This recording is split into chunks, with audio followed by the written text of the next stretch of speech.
It's really just a testament to the community that you guys are willing to spend a beautiful Sunday kind of listening to an intrinsically kind of difficult topic like Afghanistan. But to give you a little context of who I am the Director of Operations for this group called Afghan Medical Professional Association of America. And essentially it's a professional organization of about 500 Afghan American doctors in the United States. But where I come in is we've been able to develop a telehealth network so that we are able to provide medical and mental health care to people in Afghanistan or the diaspora that are in other countries like Qatar, Pakistan, Uzbekistan. And we've even started to provide remote mental health care for those in the Virginia area. Also, just because I have too many titles, I am the Senior Policy Advisor for this group called Minority Veterans of America. And it's an organization that advocates and provides community for minority veterans. And that's essentially anybody that doesn't really fit into the traditional veteran, quote-unquote, mold. So we have people from different genders, religions, ethnicities, races. I mean, it's really just designed to provide community support and resources for this community. And, you know, we do that by having a chapter network that connects people together, but also engages in community projects. To provide that purpose and that need, we have a leadership program. And we do a lot of advocacy on the Hill. That's kind of my role, in making sure that veterans are, and minority veterans are included in talks about how VA care is decided, what kind of benefits are awarded, and make sure those issues are known. And you're probably wondering why these two backgrounds have come together. I mean, I'm an aggressively like kid. Why am I working for a group of with a group of Afghan American doctors, or why a person that's doing domestic policy is talking about Afghanistan? But as you guys are probably aware of, last year the Taliban took over Afghanistan, and for about 3 weeks in August, and up until this day, there has been a chaotic, frenzied evacuation for those trying to escape Afghanistan. And I kind of fell into this effort. Before August, I was ostensibly a college kid at Summer Break. I was enjoying the weather, I was working, I was doing legislation up on the Hill. But I had really no experience in Afghanistan. I was there once for the military. I'm familiar with it because of my work. But I didn't really know anybody on the ground. But that kind of changed until a friend reached out to me and said, hey, we need people to help with some of the administration stuff. We need somebody to kind of reach out to employers and collect data verification to really just find these documents for people that are trying to escape the country to get legal pathways to the United States. And I thought, that's easy. I can spend like a couple hours a day, my computer, be in front of the TV, an easy way to do my part. Well, 24 hours later, I was with a group of about 200 people, and we had a list of 1,500 names. And these were people that didn't just need employment verification documents. They didn't need help with their SIV or P1PT visas. They needed help getting through check-ins. They needed medical help. They needed help getting through the gate and onto a plane. And we did not know what we were doing. The person that I was working with, he studied as an archaeologist, but he also owns a machine learning company. And the other person was a recent grad at Vanderbilt. So these are people that had a desire to help, but didn't really know the language, didn't have any background in foreign policy, did not really have any background in humanitarian aid. But we quickly had to learn. We tried to find the groups that we thought might have the answers, but we quickly found out that really nobody has the answers for a situation like this. And those that are fairly well equipped didn't have the capacity to deal with it. So we kind of learned as we go. And I guess one of the cases that would be most emblematic of it is this little girl that we worked with asthma. We were getting hundreds and hundreds of messages on these phone apps called WhatsApp and Signal, and usually they were just people saying, hey, I worked as such and such, I got this death threat, or my brother was killed, or whatever, yeah, can you help us? Well, we got that message from her brother, a 17-year-old, but with a caveat of, my sister is really hurt too, can you provide some medical help? So we, again, didn't know what we were doing, but we knew an ER doctor that did. So, just using the power of our phone, we collected the information from the mother, got pictures, got basic vitals, got basic demographic information, and would send that over to the doctor who would look at it and then provide treatment advice for the brother on how to kind of stabilize him, how to take antibiotics, and just make sure she was going to survive until we were able to get her out of the country. And while we were doing this, we were trying to figure out how to get her out of the country. Her family didn't have an immediate pathway out. Her father worked for the US government and was killed through his service, but they were not eligible to get through the gate and onto a plane on its surface.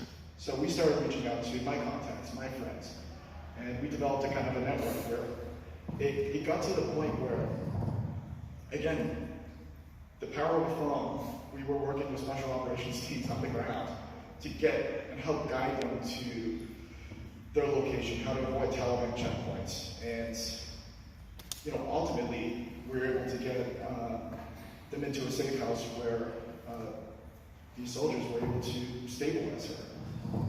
And we kind of thought, well, thank God, like, this is taken care of. She's safe. We can move on to the next case. Well, they stabilized her and they left her at the airport, but then they had no plane. And there was just the announcement that non-US citizens or LPRs were going to be allowed in military aircraft. So we're like, oh, is she going to be left at the airport? So that led to another journey where we reached out to anybody and everybody that had an airplane.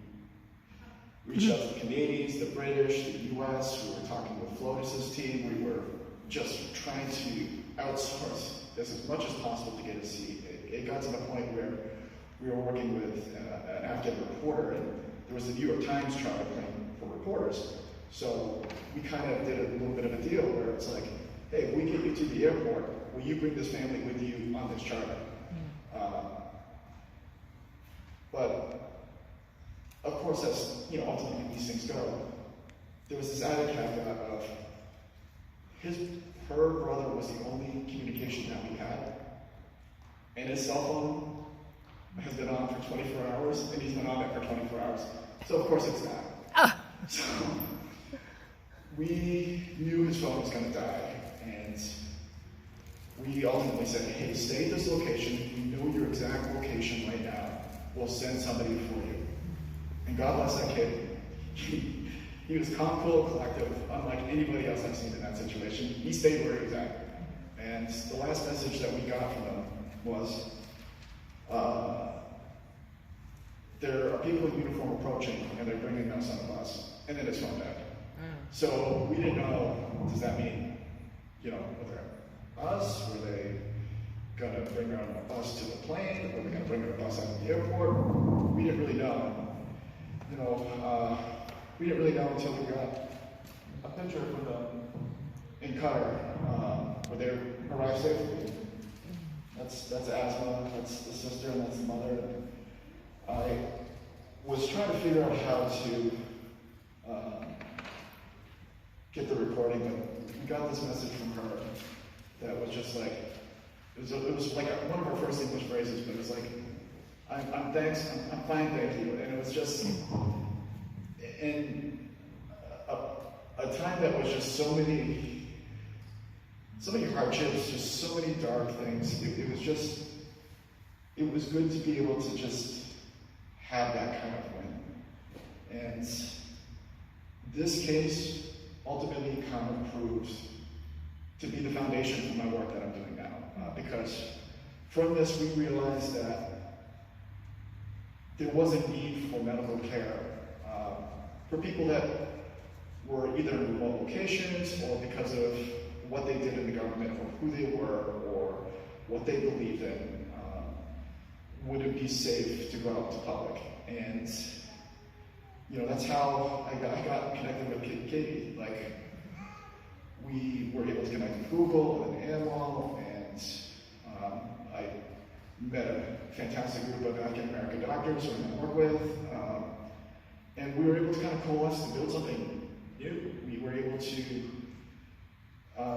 figure out the legal and liability ramifications of working in a country with no recognized government to provide medical care in kind of a space that nobody has really done it the way that we've done it with volunteers.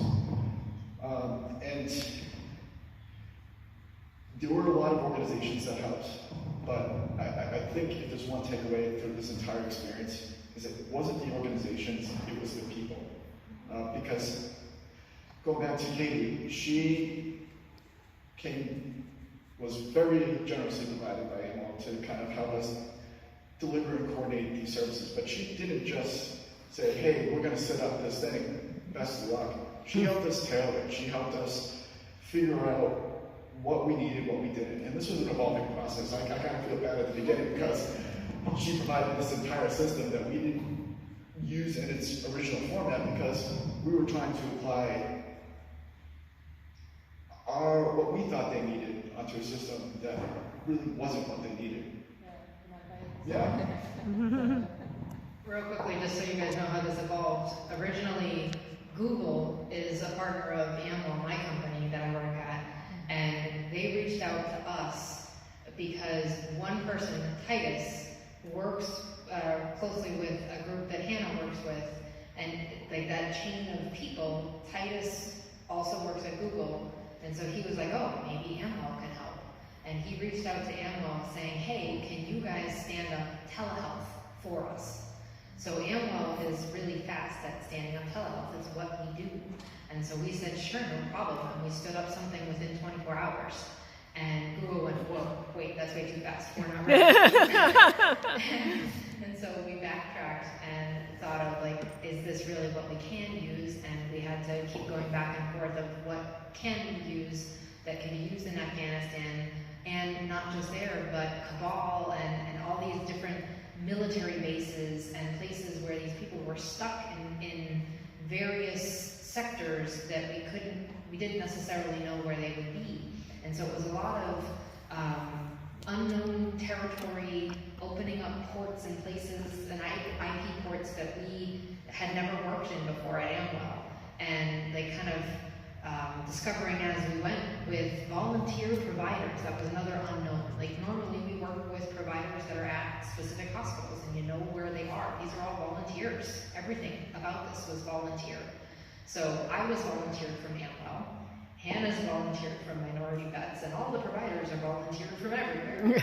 And so it was a lot of, you know, sort of making it up as you go.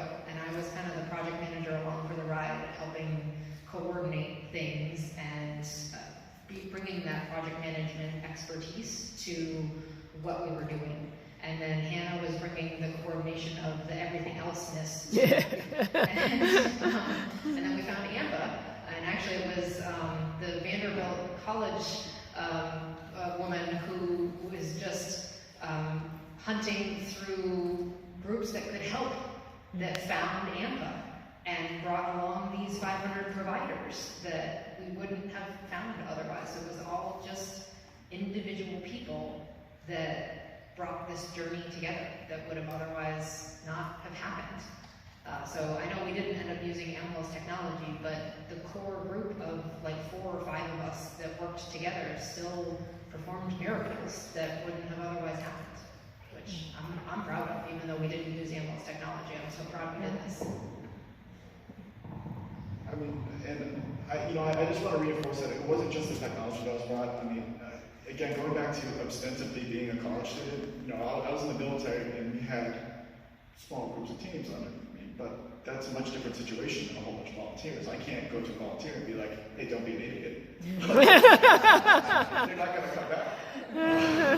So, I mean, it wasn't just the technology and the resources that Amwell brought, but Katie brought her expertise. And going to what she mentioned with that kid at Vanderbilt, she is one of my favorite people out of this, because she came into this saying, I want to help, but I don't do well with high stress situations. So I just want to do some data entry, I want to do some back-end stuff.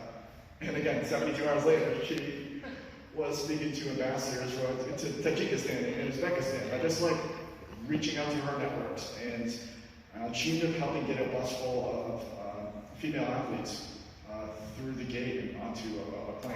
I mean, the phrase that I kind of use when talking about this experience is that it's been the most effed up networking experience in my life. And it's because I've been able to meet so many different people from so many different backgrounds in such a short amount of time. Like, I should not be able to speak to special operations people on the ground. I should not be able to speak to ambassadors. I should not be able to speak to doctors on relatively short notice.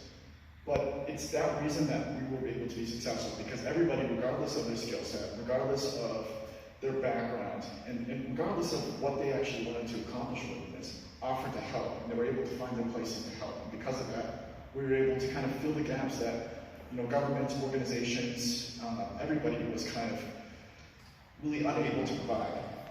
And you know, we have hundreds and hundreds of stories like this, but this is kind of emblematic of what kind of work I'm doing right now.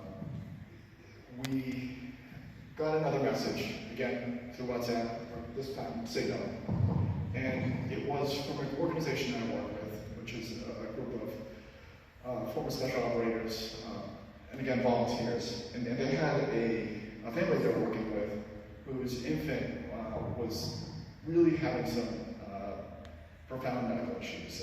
The kid's head was swelling, they had a fever, they were eating, they were vomiting, and they wanted to connect with us to be like, hey, is there anything we need to do? So, you know, they sent us pictures, they sent us kind of some basic information, and I sent it to one of our doctors, a pediatric neurosurgeon, and they saw the kid and was like, hey, this is cranial stenosis. This kid is gonna need surgery like within the next like 24 to 48 hours. Well, we're like, oh crap, he's in Mazar Sharif. The hospital system there has kind of collapsed as the doctors flagged, and we need to bring him to Kabul, where they're going to have the facilities to kind of provide this care. But how do we do that? So, you know, at this point we had connections on the ground, so we reached out to some of our connections and were able to find a car. But as things go, they were driving along, and about halfway in this little rocky area where there's just absolutely nothing, their car broke down. So we were trying to figure out, A, how do we get the car repaired? But, you know, at this point we were trying to say, well, is there any kind of medical facility involved in the area? So we can have this pediatric neurosurgeon kind of talk through with some kind of medical provider how to do brain surgery, basically. Just drill little holes in the brain. Fortunately, that didn't come to that. We were able to get the car, you know, running back again, and we were able to just figure out different ways to stabilize the kid until we were able to get them into a hospital in Kabul, and the kid ultimately survived. And yeah, I would have loved to have a picture of the family and, you know, the kid looking at the father with this little smile. But the guy's still unfortunately in Afghanistan, and I didn't want to, you know, share his identity. I guess the thesis of all this is that I get so many people that say, hey, I want to help. And it's regardless of whether it is, you know, doing stuff in Afghanistan, whether it is helping homeless veterans, helping just different communities. But they say, like, I don't have any experience, I don't have the knowledge, I don't have the expertise. But I really want to counter that because I don't have the experience. I don't have the expertise. I don't have the knowledge. I should not be involved in anybody's healthcare. Like, if you guys have medical emergencies, don't come to me. Like, but, you know, to a certain extent, it's a willingness to help, and it's a willingness to learn, and it's a willingness to find people that want to help. And there are a lot of people that want to help. And I think everybody wants to help. And just don't be intimidated to help, because even if you're an accountant, I was throwing my neighbor a whole bunch of just documents and saying, hey, I need this inputted on this form. Would you mind doing that? And he just did data entry.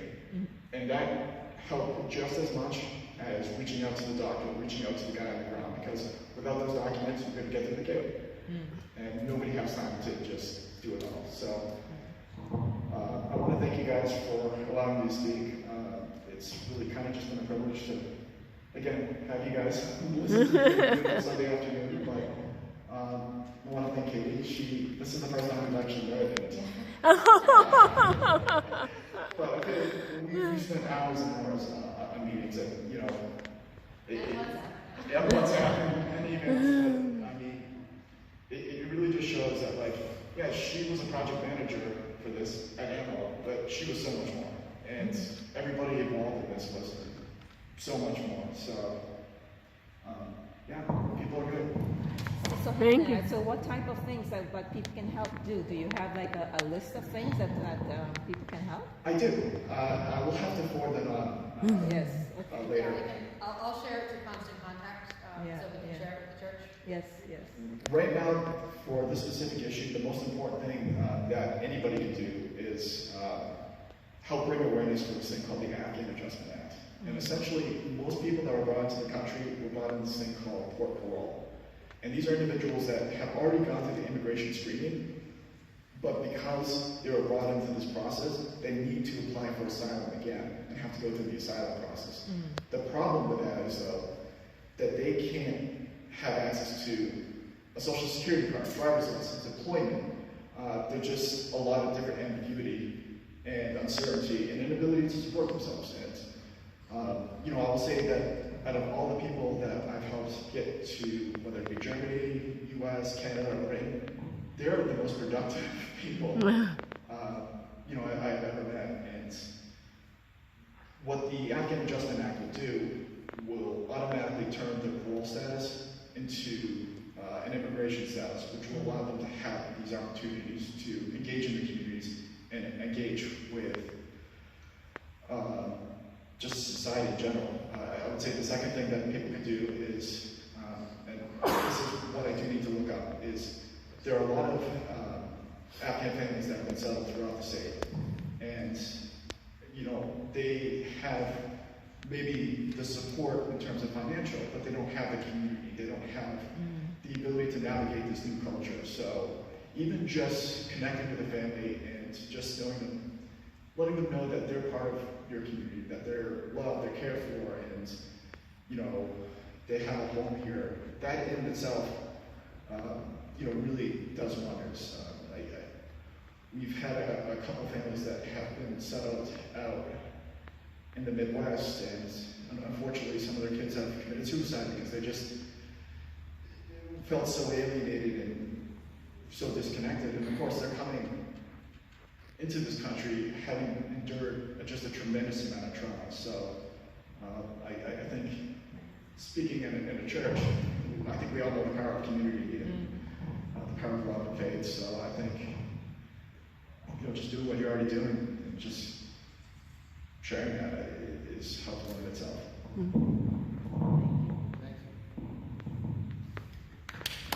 Thank you.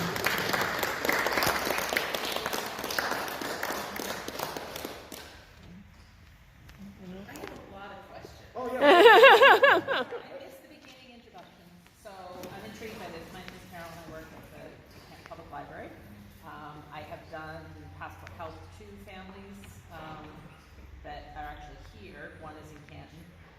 Several, this reminds me of the situation with help with Syrian families. And we actually had someone come to speak at the library about a similar situation about providing medical care and things like that, and also helping Syrians come to the country. So, and I'm really intrigued by the Minority Vets organization. I'd love to connect with you and aware of that in the community. But I missed your, is it a private company? I'm just trying to understand. yeah. You're a private company, like So- you represent a private company with, I'm trying to understand how the NGOs connect with private sector. Amwell actually is a publicly traded company now. It went public a little over a year ago, and it is a telehealth company. Okay. So we got connected through Google reaching out to us and asking if we could volunteer assistance through telehealth and seeing if there's a way that we could offer medical help for the people that were stuck in Afghanistan and try to, combine forces with the power of Google and the other volunteers that wanted to assist time. So we were volunteering our telehealth resources for the people that were stuck in Afghanistan. So pardon my tech ignorance, what do you need on the ground there? Like I'm fascinated with WhatsApp, all these things work. Yeah. You know what I'm saying? Like, I So- know WhatsApp is a free, but And to give you more context to my background, Minority Vets is a 501c3 nonprofit. I'm a volunteer there, and AMPA is also a 501c3 nonprofit. And right now I'm also a volunteer there because I just feels wrong to profit this. But we kept on approaching this thinking that we need this technology, like we need an ability to actually see the individual and that they would want to be seen. But what we quickly discovered is that there is the technology there to facilitate that, but people are often crowded together with their families, with their loved ones, so there isn't that kind of intrinsic privacy. And there really isn't a lot of understanding of, especially with mental health, like what mental health is. So we find that people just prefer like Signal and WhatsApp. I mean, basically, if I was going to categorize what I did for a month in August was just going on these apps, responding to messages, and then going on an email and sending an email. I mean, I was doing all this on my couch. Yeah, Like, we tried to do telehealth, which is video visits Yeah. with the patient and the provider, and in the US it's all HIPAA compliance, keeping all the privacy together. We were trying to get that international and keep everything HIPAA compliant for the patients.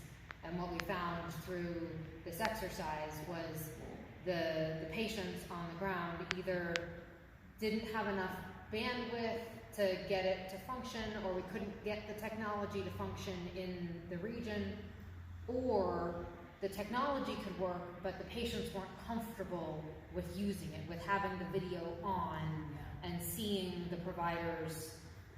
They didn't have the space, like, because they were there with their whole families. Like, you couldn't get the privacy, or they just weren't comfortable with the video and the provider interface. So it was a lot of lessons learned of, I think, maybe US-centric thinking of how telehealth works compared to Afghan But even thinking. telehealth here, the socioeconomic differences. I mean, Yes. I think you saw some, not everyone had the ability, didn't have the devices in their home, didn't have connections to Wi-Fi, we even saw that here in this. Yeah, there's a lot of socioeconomic challenges. Although I will say with many of the people that Hannah's been working with in Afghanistan, a lot of them at this point are on bases, on military bases, right? Or the ones that we're, at this point that we're targeting. It's a mixture of both. Yeah. So there are a lot of people that are in refugee camps in the UAE and Qatar. There are also still a lot of people that are kind of stuck in the country right now. Those have different situations as well, because one has better access to resources, so you're able to kind of facilitate these meetings. But I think one of the things that we really learned, and I didn't have any background in kind of Afghan culture or kind of really working in any kind of international environment like this, at least not in a non-military setting, but we were definitely applying what we thought would be helpful. And I don't think we necessarily would have had the capacity or the ability to kind of tailor that to really best suit their needs at that point. But, you know, we quickly learned that we would have these Google forms where it's just like, hey, put your information here so we can kind of collect it, so we can kind of create a database, so, you know, we're able to kind of track you and make sure you're not getting lost throughout the process. But we'd have this one box that would say, referred by. And it wasn't something you needed to actually fill in, but we would have so many people that would have all the information filled, but they didn't have somebody that they could put in the referred by, so they wouldn't submit the form. So, you know, it was, you know, making sure that instructions were clear, but it's also people at that time that, you know, we had people that were sitting outside the gate in the airport with their family, you know, for days on their phone. So having them, you know, try to even understand just, or go through kind of a basic process was, you know, difficult in itself. Wow. And it's also interesting, the example you used, I mean, like in an ideal world, if you get the way you can communicate with someone there, like I think they found, like I think if we can improve the resources, medical health resource they have there on the ground there, and, you know, whether it be a physician or a nurse here, communicating with someone there, Yeah. to kind of, We did actually try to facilitate that. The problem with that was the doctors that we would have contact with,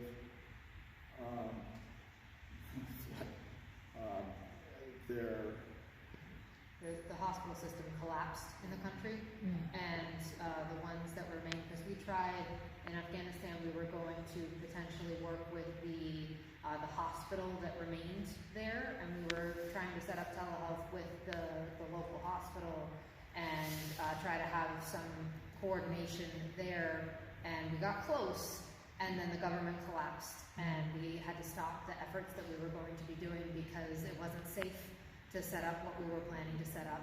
So there was a lot of turmoil with what we were doing, unfortunately, that this was a lot of trial and error. And again, it was like the 5 of us volunteers attempting to do what we were doing, and there were times that it worked and times that it didn't. And, you know, it was, Kabul, I think people have this vision of Afghanistan as just mud huts and just kind of opium and just extreme poverty. But Kabul actually, over the 20 years that we were there, we were able to develop a pretty robust medical system. So they were able to perform pretty extensive procedures, and they still have some of that capacity in Kabul itself. The problem was in the regional hospitals, which were controlled by the military. And those hospitals did actually have, you know, at least moderate capabilities that we'd like to see for them with the sturdy. But since they were run by the military, everybody that was associated with the military, they're not going to linger. You know, there was problems with trust.